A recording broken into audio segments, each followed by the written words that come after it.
സർക്കാർ എല്ലാ അതിർവരമ്പുകളും വിട്ട് സംസ്ഥാനത്തുടനീളം മദ്യശാലകൾ യഥേഷ്ടം അനുവദിക്കുകയാണെന്നും ഇത് നാടിന് ഭീഷണിയാണെന്നും ബിഷപ്പ് മാർ ജോസഫ് കല്ലറങ്ങാട്ട്. കേരള കത്തോലിക്ക സഭയുടെ മദ്യലഹരി വിരുദ്ധ ഞായറിന്റെ ഭാഗമായി പാലാ രൂപതാ സമ്മേളനം പാലാ സെന്റ് ജോർജ് ലാലം പുത്തംപള്ളി ഹാളിൽ ഉദ്ഘാടനം ചെയ്യുകയായിരുന്നു ബിഷപ്പ്. മദ്യം ഒരു പാനീയമല്ല, അത് കുടുംബത്തിന്റെ കണ്ണീരാണ്. ഒട്ടേറെ വീട്ടമ്മമാർ പേടിച്ച് വീട്ടിൽ കഴിയുന്നു. ലഹരി ഒരു സാമൂഹിക പ്രതിസന്ധി മാത്രമല്ല, വളരെ ആഴത്തിലുള്ള ആത്മീയ പ്രതിസന്ധി കൂടിയാണ്. മദ്യത്തിന്റെയും ലഹരിയുടെയും ഉപയോഗം മൂലം പല ഭവനങ്ങളും സംഘർഷഭരിതമാകുന്നു. ലഹരിയാണ് ഏറ്റവും വലിയ സന്തോഷമെന്നാണ് മനുഷ്യർ കരുതുന്നത്. എല്ലാവിധ ലഹരികളും തിന്മയാണ്. ലഹരി മൂലം ഒരു തലമുറ നശിച്ചു പോകുന്നതായിട്ടാണ് നമ്മൾ കാണുന്നത്. ഈ തിന്മയ്ക്കെതിരെ പോരാടിയില്ലെങ്കിൽ നമ്മുടെ സ്ഥാപനത്തിന്റെ കുലീനത നഷ്ടമാകും. നിശ്ചയദാർഢ്യത്തോടുകൂടി ഈ ലഹരിക്കെതിരെ നമ്മൾ ഇടപെടണം. അധികാരമുള്ളത് സർക്കാരിന്റെ കൈകളിലാണ്. സർക്കാർ തീരുമാനിച്ചാൽ മാത്രമേ മദ്യത്തിനും മയക്കുമരുന്നുകൾക്കുമെതിരെ നടപടി എടുക്കാനാകൂ. മദ്യശാലകൾ യഥേഷ്ടം അനുവദിക്കാതെ ശക്തമായ നിലപാട് സർക്കാർ എടുക്കണം. അതിനുള്ള ഉത്തരവാദിത്തം സർക്കാരുകൾക്കുണ്ട്. അധികാരത്തിൽ വന്നാൽ മദ്യശാലകളൊന്നും അനുവദിക്കില്ല എന്ന് പറഞ്ഞു വന്നവർ പിന്നീട് മദ്യവർജനം പറയുകയും മദ്യശാലകൾ യഥേഷ്ടം അനുവദിക്കുകയും മാരക ലഹരികളെ കണ്ടില്ലെന്ന് നടിക്കുകയും ചെയ്യുകയാണ്. ബാറുകൾ 29 നിന്ന് 1016 കള്ളുഷാപ്പുകൾ 5171 ബേവ്കോ കൺസ്യൂമർ ഫെഡ് ഔട്ട്ലെറ്റുകൾ 400-ലധികം അനുവദിച്ചു.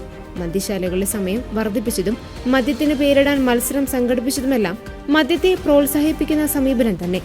ചോദിക്കുന്നവർക്കെല്ലാം മദ്യശാലകൾക്ക് ലൈസൻസ് കൊടുക്കുന്ന സമീപനമാണ് ഈ സർക്കാർ സ്വീകരിക്കുന്നത്.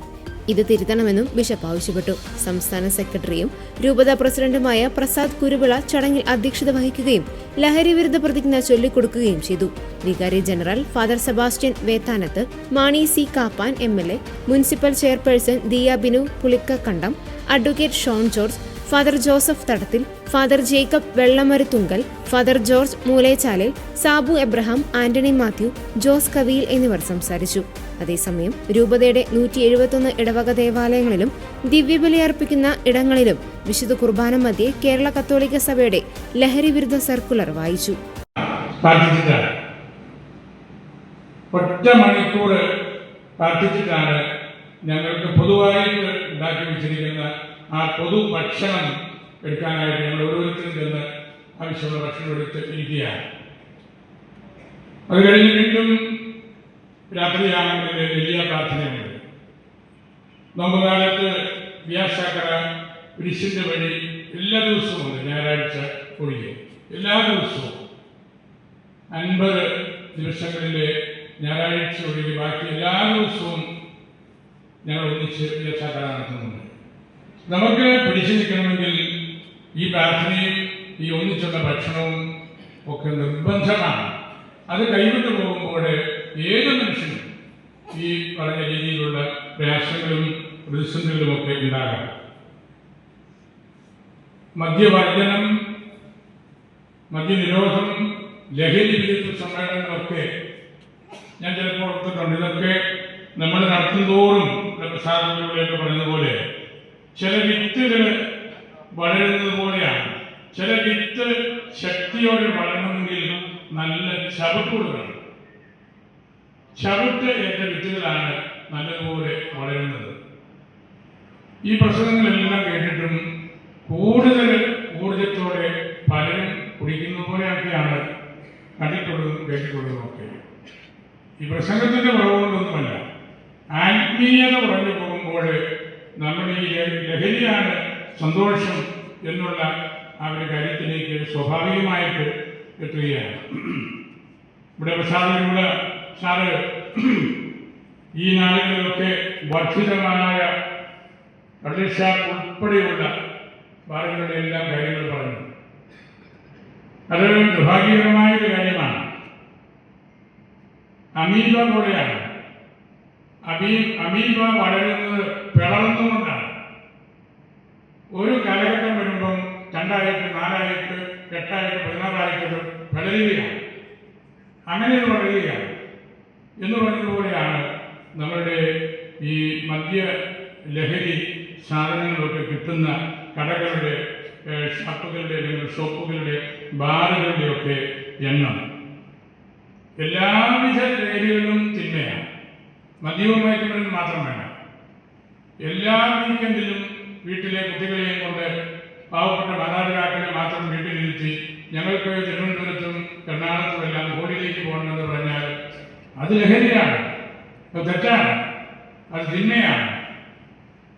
ഏത് ലഹരിയും തെറ്റാണ്, തിന്മയാണ്, പാപമാണ്. അതിൽ മുഖ്യസ്ഥാനത്ത് ഈ മദ്യവും മയക്കുമരുന്നും ഒക്കെ നിൽക്കുന്നു എന്ന് മാത്രമേ ഉള്ളൂ. മദ്യം ശരിക്കും പറഞ്ഞാൽ മൂർഖൻ പാമ്പാണ്. അത് പിടിച്ചാൽ അവൻ കടിച്ചിട്ട് പോവുകയുള്ളൂ. ഒരു കുപ്പിയിൽ ഒരു നിമിഷം ഒരു സന്തോഷത്തിന് വേണ്ടി തുടങ്ങുന്ന കാര്യം ആ കുപ്പികളിലൂടെ ആ ജീവിതം അവസാനിപ്പിക്കുകയാണ്. അഡിക്ഷൻ അതാണ്. അതിൽ നിന്ന് മാറി നിൽക്കാൻ പറ്റാത്ത സാഹചര്യത്തിലേക്ക് വരികയാണ്. പാലക്കാട് മദ്യനിർമ്മാണ ഫാക്ടറി സർക്കാർ അനുവദിച്ചപ്പോൾ അത് കേരള ഹൈക്കോടതി തടഞ്ഞു. പുതിയ മദ്യത്തിന് പേര് നിർദ്ദേശിക്കാൻ പൊതുജനങ്ങളിൽ നിന്ന് സർക്കാർ അപേക്ഷ ക്ഷണിച്ചു. അതും ഹൈക്കോടതി തടഞ്ഞു.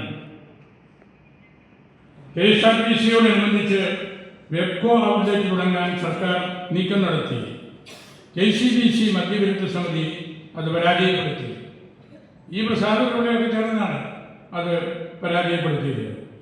മദ്യം ഹോം ഡെലിവറി ചെയ്യാൻ ഗവൺമെൻറ് തീരുമാനിച്ചു. അതും ജനവിരുദ്ധ നീക്കമെന്ന് തിരിച്ചറിഞ്ഞ് തടയപ്പെട്ടു. വളരെ ശക്തമായിട്ട് നമ്മൾ വിശ്വാസികൾ, അനുബന്ധ ഫോറങ്ങൾ, ജുഡീഷ്യറി എല്ലാം ഇതിൽ ഇടപെടുന്നുണ്ട്. എങ്കിലും ഇത് വളരുകയാണ്, പിളർന്ന് വളരുകയാണ്, അമീബ പോലെ ശക്തിപ്പെടുകയാണ്, മൂർഖൻ പാമ്പിനെ പോലെ. അതുകൊണ്ട് ഈ തിന്മയെ കീഴടക്കാനായിട്ട് നമുക്ക് വലിയ ആത്മീയ കരുത്ത് സമ്പാദിക്കേണ്ടതുണ്ട്. ഒരു തലമുറയുടെ നാശമാണ് നമ്മൾ കാണുന്നത്. മദ്യവും മയക്കുമരുന്നും എടുത്ത് സുബോധം നഷ്ടപ്പെടുന്ന നിരവധിയായ ആളുകൾ നമ്മുടെ ചുറ്റുമുണ്ട് എന്ന് നമ്മൾ മറക്കരുത്. അത് നമ്മളുടെ സ്വത്തും നമ്മുടെ ഐഡന്റിറ്റി, നമ്മുടെ ആത്മീയത എല്ലാം നശിപ്പിച്ച് നമുക്ക് നിലപാടുകളില്ലാത്ത തലത്തിൽ കൊണ്ടെത്തിക്കുകയാണ്. ഇപ്പോൾ മദ്യശാലകൾക്ക് അനുവദിച്ചിരിക്കുന്ന പ്രവർത്തന സമയം രാവിലെ 10 മുതൽ രാത്രി 12 വരെയാണ്, മോറോലെസ്. കൂടുതൽ വീഴ്ച വെച്ചാൽ അത് വെളുപ്പാങ്കാലം വരെ നീട്ടിക്കൊടുക്കാനും സർക്കാർ സന്നദ്ധമാണ്. സംസ്ഥാനത്തിൻ്റെ ചരിത്രത്തിൽ ഇവിടെ പറഞ്ഞത് എത്രമാത്രം ഒരു വളരെ കൈ അയച്ച് നിയമങ്ങളെല്ലാം തെറ്റിച്ച് മുമ്പോട്ട് പോകുന്നത് പോലെയുള്ള ഈ പ്രസ്ഥാനത്തിൻ്റെ പ്രോത്സാഹനം നമ്മൾ കഴിഞ്ഞാലിട്ടില്ലെങ്കിൽ ഈ സംസ്ഥാനത്തിൻ്റെ നൊബിലിറ്റി, കുലീനതയാണ് നഷ്ടപ്പെടുന്നത്. നിരവധിയായ സ്കൂളുകൾ മയക്കുമരുന്നിൻ്റെ ഹോട്ട്സ്പോട്ടുകളാണ്. നമ്മൾ അന്വേഷിച്ചധികം ദൂരേക്കൊന്നും പോകണ്ട. നമ്മുടെ അടുത്തുള്ള സ്ഥാപനങ്ങളിലെല്ലാം ഇത്തരം പ്രവണതകളുണ്ട് എന്ന് നമുക്ക് അറിയാം. നമ്മുടെ നാട് നിർഭാഗ്യവശാൽ മദ്യം മൂലമുള്ള മാനസിക രോഗികളുടെ ഹബ്ബ് ആയിക്കൊണ്ടിരിക്കുകയാണ്. നിശ്ചയദാർഢ്യത്തോടുകൂടി നമ്മൾ ഇടപെടണം. ഗാർഹിക അതിക്രമങ്ങളെ കുറിച്ച് ഇവിടെ പറഞ്ഞു കഴിഞ്ഞു. റോഡപകടങ്ങൾ, മാനസിക ശാരീരിക രോഗങ്ങൾ, ഇതെല്ലാം കൈവിട്ടു പോവുകയാണ്. ആർക്കും നിയന്ത്രിക്കാൻ പറ്റാത്ത വിധത്തിൽ മയക്കുമരുന്ന് കഴിച്ചു വരുന്ന മക്കളെ പേടിച്ചു കഴിയുന്ന എത്രയോ മാതാപിതാക്കളുണ്ട്. അതുകൊണ്ട് നമ്മൾ ഗൗരവതരമായിട്ട് ഈ പ്രസ്ഥാനത്തെ കണക്കിലെടുക്കണം. അനധികൃതമായ രീതിയിൽ മദ്യനിർമ്മാണവും ലഹരി വിൽപ്പനയും ഒക്കെ നടത്തുന്നത് തെറ്റാണ്. വളരെ ശക്തമായിട്ട് അതിനെതിരായിട്ട് ഈ സമിതിയും നമ്മുടെ രൂപതയും എക്കാലവും കൂട്ടത്തിലുണ്ടാകും. ഇവരുടെ ഈ സമിതിയുടെ പ്രണവരത്ന അച്ഛൻ്റെയും പ്രസാദ് സാറിൻ്റെയും അവരുടെ ഒരുമിച്ചുള്ള ആ ഒരു യുദ്ധം വളരെ വിലപ്പെട്ട ഒരു കാര്യമാണ്. ആത്മീയ ആയുധങ്ങളാണ് അവർ രണ്ടുപേരും. എന്നെ അത്ഭുതപ്പെടുത്തിയിട്ടുണ്ട്. അവരുടെ സമയവും അവരുടെ ആരോഗ്യവും എല്ലാം നഷ്ടപ്പെടുത്തിക്കൊണ്ടാണ് അവർ ഈ ആത്മീയ ആയുധം ധരിച്ച് ഈ തിന്മയ്ക്കെതിരെ പ്രവർത്തിക്കുന്നത്. അവരുടെ ശക്തമായ ഇടപെടൽ വഴി നമുക്ക് കുറേയേറെ നന്മകൾ നമ്മുടെ ഈ രൂപതയിൽ കിട്ടിയിട്ടുണ്ട്. ഇതിൽ നിന്ന് പിന്മാറിയ ധാരാളം യുവാക്കന്മാരെ എനിക്കറിയാം. ഇവരെ നല്ല പേടിയുണ്ട് ഈ അച്ഛന്മാരെ. ഈ അച്ഛൻ അങ്ങനെ ഇരിക്കുമ്പോൾ ഓടി ചാടി അങ്ങനെ വന്ന് കയറുമ്പോഴും എനിക്കൊരു പേടിയുണ്ട്. ഇന്ന് മീറ്റിംഗ് കൊണ്ട് വരണം എന്നാണ് പറയുന്നത്. എക്കാലത്തിനെ പറ്റുമോ? എക്കാലത്തിനെ പറ്റിയോ? ഞാൻ വിശീട്ട് കഴിഞ്ഞ് വെള്ളിയാവിൽ നിന്ന് വന്നതേ ഉള്ളൂ. എനിക്ക് 4 മണിക്ക് അരിയത്തറ എത്തേണ്ടതാണ്. വെള്ളവേദനകളെ പ്രസാദനം പേടിച്ചു തന്നെയാണ് ഇപ്പോൾ ഞാൻ ഇവിടെ നിൽക്കുന്നത്. കാരണം ഇത് പ്രധാനപ്പെട്ട കാര്യമാണ്. എനിക്കൊക്കെ എന്ന് പറഞ്ഞ് സമയമില്ലെന്ന് പറഞ്ഞ് ഒഴിഞ്ഞു മാറാനൊക്കെയില്ല. ഗവൺമെന്റിന്റെ കയ്യിലാണ്, സർക്കാരിന്റെ കയ്യിലാണ് അധികാരം. സർക്കാർ നിരൂപിച്ചാൽ മാത്രമേ ഇത്തരം തിന്മകൾക്ക് ശരിക്കുള്ള കടിഞ്ഞാണിടാൻ പറ്റുകയുള്ളൂ. വല്ലപ്പോഴെങ്കിലും കോടതി നമ്മളെ സഹായിക്കുന്നുണ്ട്. ജുഡീഷ്യറിയുടെ ആ ഒരു മാന്യത നിലനിൽക്കുന്നത് കൊണ്ട് നമുക്ക് പിടിച്ചു നിൽക്കാൻ പറ്റുന്നു. പക്ഷേ ഓരോ അവസരത്തിലും സ്കൂൾ കോളേജ് തലങ്ങളിലുള്ള വിഷയങ്ങൾക്കും എപ്പോഴും നമുക്ക് ശക്തമായ ഗവൺമെന്റ് ഉള്ള സ്ഥലത്ത് കോടതിയിലേക്ക് പോകണം, കോടതി തീരുമാനിക്കണം എന്ന് പറഞ്ഞാൽ വലിയ ബുദ്ധിമുട്ടാണ്. നമുക്കിത് പണച്ചെലവുണ്ട്, സമയം നഷ്ടപ്പെടും. അങ്ങനെയല്ലല്ലോ ഒരു സംസ്ഥാനത്ത്, ഒരു രാജ്യത്ത് കാര്യങ്ങൾ നിശ്ചയിക്കേണ്ടതും തിരഞ്ഞെടുക്കേണ്ടതും. ഞാൻ എൻ്റെ വാക്കുകൾ ഉപസംഹരിക്കുകയാണ്. നമ്മുടെ ഈ കാലം വളരെ മോശമായൊരു കാലമാണ്.